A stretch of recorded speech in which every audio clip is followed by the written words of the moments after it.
Tak hanya ditinggal kabur Donna Agnesia, putra sulungnya ikut pergi dari rumah. Darius sebut mengecewakan. Baru-baru ini beredar sebuah kabar bahwa Donna Agnesia, istri dari Darius Sinathrya, kabur dari rumah. Hal tersebut dibenarkan melalui postingan yang beredar di Instagram pribadinya Darius Sinathrya. Kini, tak hanya ditinggal sang istri, Darius juga ditinggal oleh sang anak sulungnya, Lionel Nathan Sinathrya.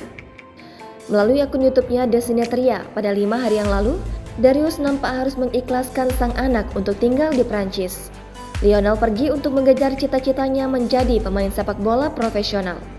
Terlihat pada postingan akun YouTube tersebut, Darius berbicara berdua dengan sang anak.